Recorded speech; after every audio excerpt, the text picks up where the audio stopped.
अटेर विधानसभा में चुनाव का बिगुल बजते ही नेताओं ने एक दूसरे पर आरोप लगाना शुरू कर दिए। हेमंत कटारे ने सहकारिता मंत्री अरविंद भदौरिया पर गंभीर आरोप लगाए, वहीं अरविंद भदौरिया ने हेमंत कटारे पर आरोप लगाए। चुनाव का बिगुल बजते ही आरोपों का दौर शुरू हो गया है।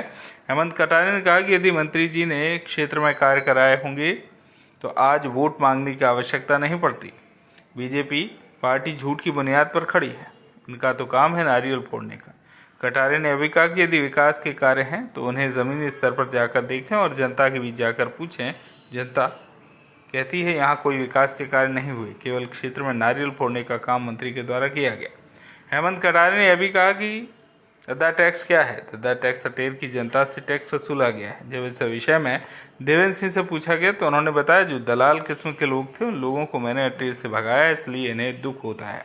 हेमंत कटारे ने अभी आरोप लगाया कि जनता ने वोट दिए थे, अरविंद भदौरिया को मंत्री बने देवेंद्र सिंह दद्दा, देवेंद्र सिंह के बगैर कोई कार्य नहीं हुआ। दद्दा ने पलटवार करते हुए कहा कि मंत्री जी को समय क्षेत्र में नहीं होता तो हम क्षेत्र की जनता की समस्याओं का समाधान करवाते।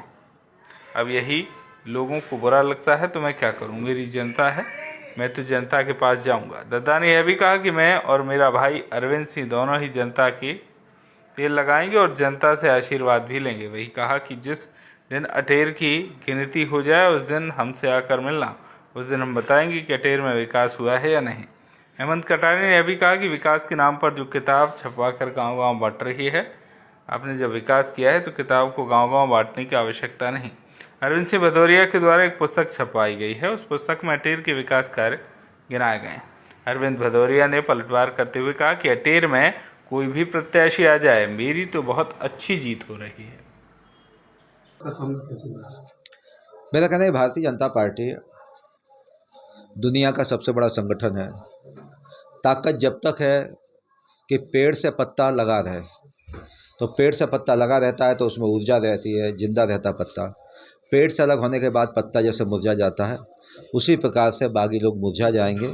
इसलिए मैं उनको भी निवेदन करना चाहता हूं कि भारतीय जनता पार्टी ने बहुत से लोगों को बहुत कुछ दिया है, कई लोगों को कुछ भी नहीं मिला, वो भी भारतीय जनता पार्टी के साथ खड़े हैं।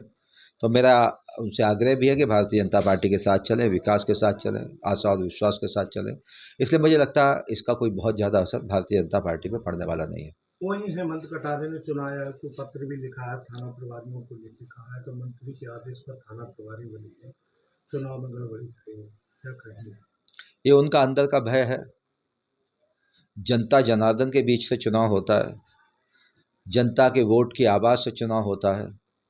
उसमें न प्रशासन का रोल रहता है, प्रशासन का रोल रहता है फेयर चुनाव कराया जाए। और मैं जब मिनिस्टर होने के नाते मैं सबको चिट्ठियाँ लिखता हूँ, मेरा मेरा दायित्व है, ड्यूटी भी है।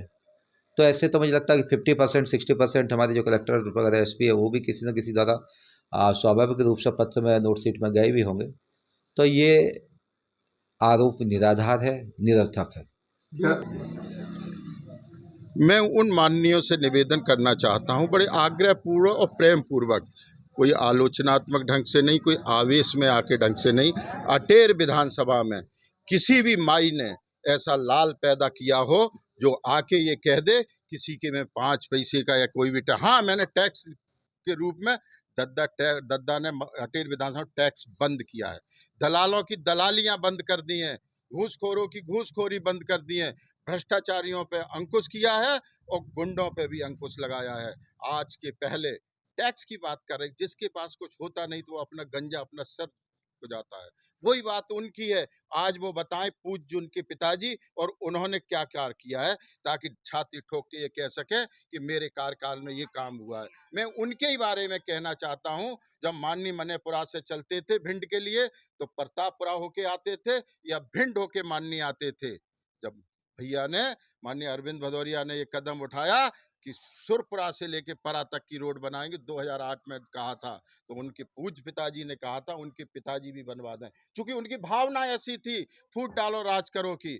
सारे समाज को सर्वविदित है कि वो कहां से चले और कहां तक पहुंचे हैं। मैं किसी के बारे में कुछ कहूंगा नहीं और आगे भी नहीं कहूंगा, किसी की आलोचना नहीं करूंगा, कोई अपनी सफाई नहीं दूंगा। हाँ, मैं उनसे कहना चाहता हूं, एक दिन मंच पे कह रहे थे कि कलेक्टर एसपीओ की खाल खिंचवा देंगे, वो उनकी भाषा है।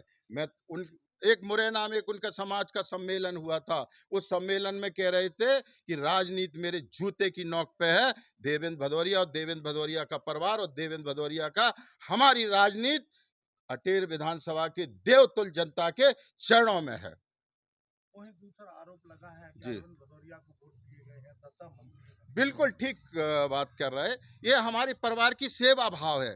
उनके भी परिवार के, उनके पिताजी 2 भाई थे, सर्वविदित है, एक भाई दूसरे भाई से मिल नहीं पाता था। वो उनकी परंपरा है, उनके संस्कार है। मेरी परंपरा, मेरे संस्कार हैं। जब जब मंत्री जी आए उन्होंने सेवा समाज की है। समाज की सेवा नहीं की, समाज में विकास के द्वारा जन जन तक पहुंचाने का अपना धर्म निभाया है और किया है। मैंने हर समाज की इज्जत की, हर समाज का। जब मैंने परम पूज्य डॉक्टर भीमराव अंबेडकर की जयंती मनाते थे तो इन्हीं राजनेताओं ने मेरे ऊपर जात सूचक आरोप लगाए थे कि आप जाटव समाज के लोगों को बढ़ाने का कार्य कर रहे। उनके दूत हमारे पास आए थे। हमने कही वो बेटे हैं, घमंड में होंगे। वो तो कहते हैं कि राजनीति मेरे जूते की नोक पे है, हम किसी को तेल नहीं लगाएंगे। अरविंद भदौरिया का परिवार लोगों को तेल भी लगाएगा, प्रणाम की भी करेगा, पैर भी छुएगा और झोली फैला के वोट मांगेगा। उनका आशीर्वाद पहले भी था, आज भी है और भविष्य में भी रहेगा। ये अटेर की जनता है, ये बहुत समझदार है, बड़ी स्वाभिमानी है, बहुत वैसी जनता है, मान सम्मान चाहती है। मान सम्मान में कहीं किसी की तरफ से कोई और भी कुछ आरोप लगा सकते, मैं तो वो तुच्छ बात है अपने मुँह से नहीं कहूँगा। भैया अपने गलेबान में पहले झांके, हमारे प्रतिद्वंदी लोग अपने परिवार के बारे में झांकें, अपने संस्कारों को देखें। मैं नहीं वो शब्द कहूँगा, सर्वविदित है वो जानकारी। कहीं किसी के कोई मोबाइल से कोई चैट डाल सकता माइकल लाल? मेरे मोबाइल से मेरी चैट डाल के दे दे। मैं राजनीति तो नहीं करता हूँ, लेकिन मैं ये वादा करता हूँ कि अटेर विधानसभा में अपनी वो नहीं दिखाऊंगा। लेकिन मैं अपने द्वारा हाँ अपनी बात कहेंगे। हमने विकास का काम किया है भारतीय जनता पार्टी ने। देखिए, कद्दावर नेता को दद्दावर ने डुबा चुका है, तो मैं कोई टक्कर नहीं मानता। हमारे सबसे हल्के प्रत्याशी मैं समझता हूँ 230 विधानसभाओं में अटेर में मिला है भारतीय जनता पार्टी की ओर से, और मैं समझता हूँ जनता का चुनाव होगा बीजेपी से। और जहाँ तक मुझे अनुमान है, जिस प्रकार से जन भावना मैं देख पा रहा हूँ, अटेर विधानसभा की पूरे चंबल संभाग में सबसे प्रचंड बहुमत से जीत होकर के आएगी। मंत्री ने 5 साल में जो कार्य कराए हैं उसको लेके एक 32 पेज की किताब लेके सभी को बांट रहे हैं। हाँ विकास कार्य करा रहे हैं, आप कह रहे हैं अटेर में विकास नहीं है। हाँ, बिल्कुल आपने सही प्रश्न पूछा। अब उसने जैसे 1-2 उदाहरण दे देता हूँ। उसमें 300 करोड़ के मेडिकल कॉलेज है, लेकिन मेडिकल कॉलेज तो आवंटित हुआ नहीं है, ना उसका बजट आया। जनता को मिला 20 रुपये का नारियल। ऐसे ही आप कनेरा योजना की बात करो तो कनेरा योजना में भी जनता के मुंह सिर्फ नारियल लगा है। तो अगर 20 रुपये के नारियल से विकास हो रहा हो तो एक किताब मैं छपवा लेता हूँ और 100-200 नारियल फोड़ देते हैं। अगर नारियलों से विकास हो रहा है, श्रीफल से, तो फिर तो मैं समझता हूँ कि फिर ऐसा विकास इंडिया में कहीं नहीं। फिर तो मोदी जी से ऊपर है हमारे मंत्री जी, फिर मोदी जी का भी नंबर नहीं लग रहा, क्योंकि नारियल फोड़ने से कोई विकास नहीं होता। विकास जनता को दिखना चाहिए। अटेर क्षेत्र में मूलभूत समस्याएं से लोग पीड़ित हैं, डीपी बिजली की समस्याएं हैं, और आप बात कर रहे हो 5000 करोड़ के विकास की। 500 रुपये आपने विधायक निधि लगाई हो किसी गांव में, तो मुझे नाम तो बता दो उस गांव का। मैं आप पत्रकार बंधुओं से पूछ रहा हूं, आप मुझे अटेर विधानसभा की 101 पंचायत में से सिर्फ एक गांव बता दो जहां मंत्री जी की विधायक निधि लगी होगी, 5 साल की विधायक निधि। आप बताइए, कहीं कुछ नहीं विकास हुआ। टैंकरों के नाम पे इनने घोटाला किया, विधायक निधि में लगाया, पूरा पैसा उसमें खा लिया। इसी प्रकार से उनने बस स्टैंड के नाम पे विधायक निधि लगाकर उसमें से पूरा पैसा खा लिया। मतलब सिर्फ और सिर्फ लूट हुई है अटेर विधानसभा में, और लूट के नाम पर इतिहास रच दिया गया है। ऐसी लूट आज तक कभी ना हुई, ना कभी जीवन में होगी। मंत्री जी के साथ में लगभग 25 से 30 गाड़ियों का काफिला चल रहा है। स्थानीय लोगों जो साथ में रह रहे हैं वो देख रहे हैं मंत्री अच्छे वोटों से। नहीं, वो गाड़ियाँ खाली हैं, फिर आपने ध्यान नहीं दिया। गाड़ियों में लोग कितने, देखो अगर गाड़ी वोट डाल रही हो तो मंत्री जी चुनाव जीतेंगे। अगर गाड़ी स्वयं पेटी में जाके वोट डाल सकती हो, वोट तो लोग डालेंगे, और लोग गाड़ी में है नहीं, इसलिए गाड़ियाँ वो 25 और लगा दें, लेकिन गाड़ियों से चुनाव नहीं जीता जाता। भिंड से श्याम सुंदर उपाध्याय की रिपोर्ट।